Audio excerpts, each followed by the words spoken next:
नमस्कार मंडळी. उन्हाळ्यात दुपारी कामावरून आलो, घशाला कोरड पडली आणि पाणी नाही मिळालं तर अशक्तपणा, थकवा आणि काम बंद. अगदी तसंच पिकाचं असतं. संवेदनशील अवस्थेत पाणी नाही मिळालं तर उत्पादन घटतं.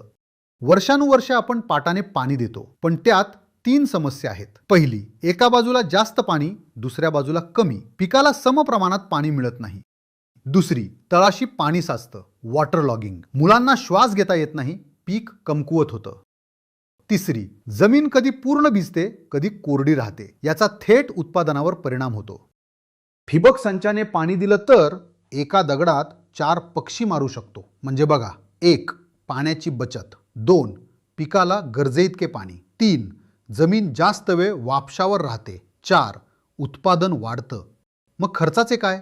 शासनाच्या अनुदानावर ठिबक संच घेता येतो. एकदा घेतला की अनेक वर्ष वापरता येतो. दीर्घकालीन फायदा मोठा. मंडळी, पिकाच्या संवेदनशील अवस्थांमध्ये पाणी मिळणं खूप गरजेचं. त्यामुळे ठिबक संचाची व्यवस्था आत्ताच करा.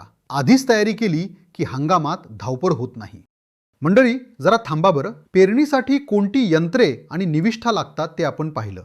आता एक मोलाचा सल्ला. या सर्व निविष्ठा एकत्र खरेदी करा. का? कारण एकत्र खरेदी केल्यावर दुकानदाराकडून चांगला डिस्काउंट मिळतो.